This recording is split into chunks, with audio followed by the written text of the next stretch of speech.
Assalamu alaikum, dear students. After a long gap, because examinations were there, today we will start another topic of your chapter, that is composition of air. आज हम air की composition study करेंगे. Dear students, you know our atmosphere is a blanket of air. है ना, जो हमारा atmosphere है इसमें blanket of air है जो सराउंड हमें हमारी अर्थ को करता है. एंड डियर स्टूडेंट्स, आप जानते हैं air is a mixture of gases. Air is a mixture of gases. Air is a mixture of gases. इसमें बहुत सारे मिक्सचर का मतलब, इसमें बहुत सारे मतलब होते हैं जो हमने पढ़ा है. Compound, element, mixture. मिक्सचर में 2-3 सबस्टेंसेस प्रेजेंट होते हैं. They are not chemically combined. यम छन केमिकली कंबाइंड आसन करिए, ये फिजिकली कंबाइंड होते हैं. तो मैं उनको देखते हैं ना, आप ऑक्सीजन देखते हैं, नाइट्रोजन देखते हैं, यम पान केमिकली कंबाइंड किया, दे आर फिजिकली कंबाइंड. तो मैंने कहा कि air is a mixture of gases. और म्यून गोबर बहुत सारे एक्सपेरिमेंट कंडक्ट किए गए कि एयर का जो कंपोजिशन है ये पता होना चाहिए. क्या मैंने कहा, various experiments has been conducted to understand the composition of air. Air का कंपोजिशन, एयर में क्या है, बहुत सारे एक्सपेरिमेंट किए गए हैं कि हम देखेंगे इस एयर की कंपोजिशन क्या है. लेटर ऑन एक साइंटिस्ट जिसका नाम था लेवोजियर, जिसको हम बोलते हैं एंटोन, इसको बोलते हैं एंटोन लेवेशियर अब बोले. हाँ, ये था फ्रेंच केमिस्ट. कहाँ का था? फ्रेंच केमिस्ट था, ये फ्रांस का था. याद रखिएगा गुबुरम्यून, यही है फादर ऑफ मॉडर्न केमिस्ट्री भी. केमिस्ट्री का फादर कौन है? एंटोन लेवेशियर. जाबिर बिन हैम पुराने जमाने में ऐसा केमिस्ट्री का माना जाता है. क्या मैंने कहा, एंटोन लेवेशियर एक फ्रेंच केमिस्ट था जिसको हम फादर ऑफ केमिस्ट्री भी कहते हैं, मॉडर्न केमिस्ट्री. इसने कहा कि air is a mixture of gases. क्या कहा इसने? एंटोन लेवेशियर, फ्रेंच केमिस्ट, इसने क्या शोड दैट, इसने शो किया. क्या किया? Show that air is a mixture of, that air is a mixture of, air is a mixture of gases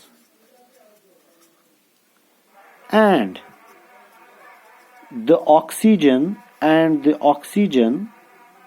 nitrogen are main constituents.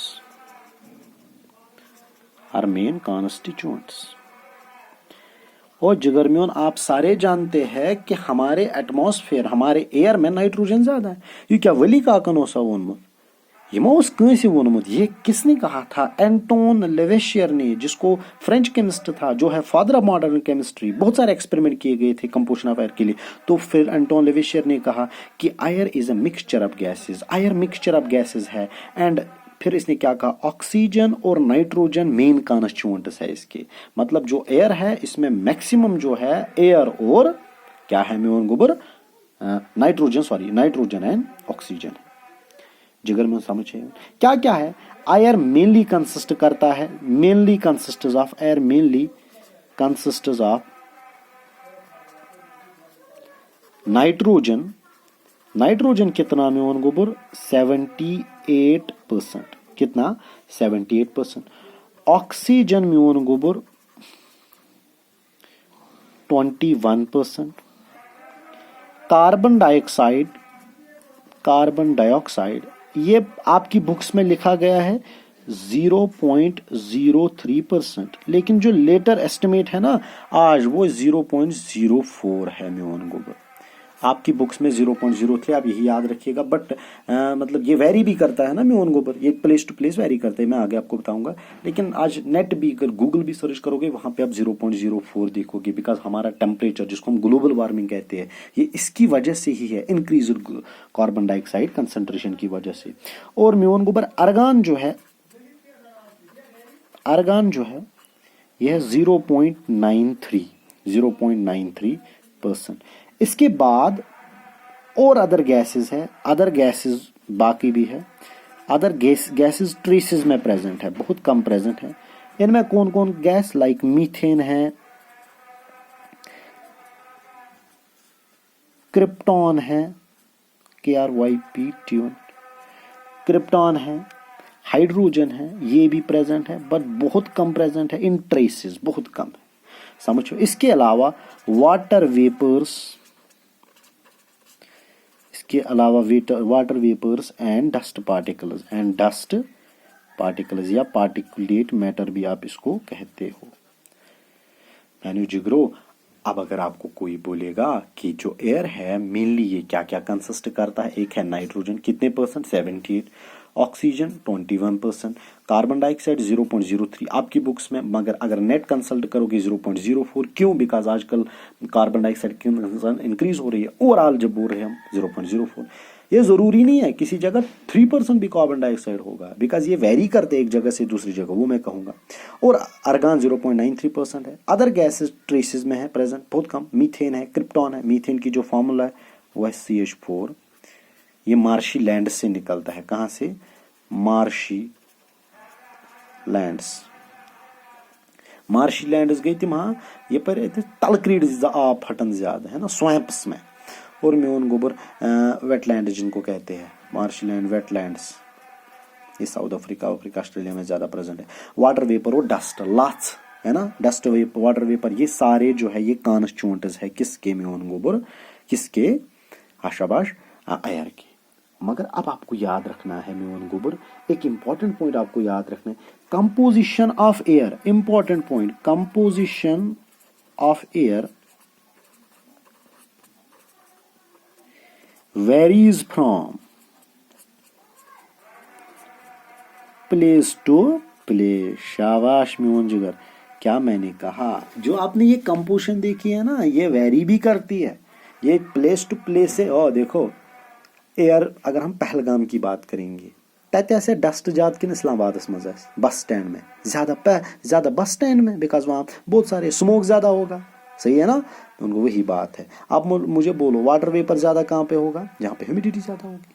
तो ये डिपेंड करता है। कार्बन डाइऑक्साइड कहाँ ज्यादा होगा? जहाँ पे इंडस्ट्री ज्यादा होगी। स्मोक कहाँ पे ज्यादा प्रेजेंट होगा? जहाँ पे फैक्ट्रीज नजदीक होंगी। तो ये वेरी करता है, समझ है मन में। अवई मूजूब छुना तो वुचन में गोबरो जो विलेजेस है, इन विलेजेस टेम्परेचर थोड़ा सा कम होता है इन कंपैरिजन टू टाउन्स में ज्यादा गर्मी होती है, बिकॉज टाउन्स में म्यून गोबर क्या होता है? कार्बन डाइऑक्साइड ज्यादा होता है इन कंपैरिजन टू विलेज। जिगर में समझ आया? तो इसका for example in industrial areas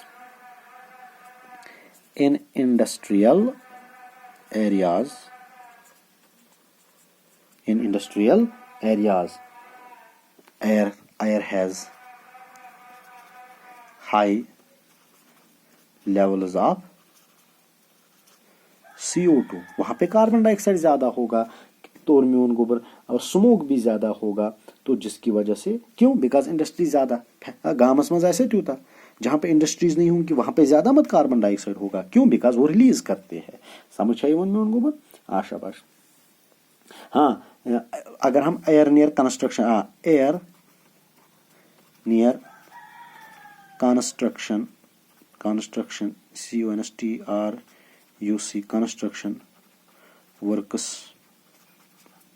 construction works consists of high levels of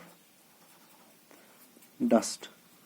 और जिगर में अभी कोई कॉम्प्लेक्स बन रहा है, ब्रिज बन रहा है, वहां पे डस्ट बहुत निकलता है ना। काम कुछ कंस्ट्रक्शन वर्कर्स, पुल बन रहा है, हॉस्पिटल बन रहा है, रोड्स बन रहे हैं, तो डस्ट बहुत ज्यादा उठता है, वहां पे ज्यादा डस्ट होगा एयर में इन कंपैरिजन टू क्लीन जगह जहां पे साफ शफाफ होगा। तो क्या पॉइंट आपने याद रखे म्यून गोबर कि कंपोजिशन एयर का ये वेरी करता है एक जगह से दूसरी जगह तक, ये कांस्टेंट नहीं रहता। कभी डस्ट ज्यादा हो सकता है, कभी कार्बन डाइऑक्साइड ज्यादा होता है, समझे मन। और ये वेरी करता है फ्रॉम प्लेस टू प्लेस, जिस तरह मैंने आपको समझाया। इंडस्ट्रियल एरियाज, फैक्ट्रीज एरियाज में कार्बन डाइऑक्साइड ज्यादा होता है तो गर्मी भी ज्यादा होगी, है ना। तो देन बाकी प्लेसेस। तो this was all about the composition of air. Hope my dear students आपने इसको अंडरस्टैंड किया। आप इस लेक्चर को अच्छे से पढ़िए, बिकॉज आप जब का एग्जाम्स होता है ना म्यून गोबर, आप फिर बोलते हैं सर हमने ये पढ़ा नहीं है। टेक्सचुअल क्वेश्चंस भी सीधे यही से फिर आते हैं। देखो वहां पे क्वेश्चन आया, right short note on composition of air, आपको नहीं आएगा ये पढ़ा जो है, या what is the percentage of nitrogen in air, तो ये आपको निकलना चाहिए। चलो, अल्लाह हाफिज।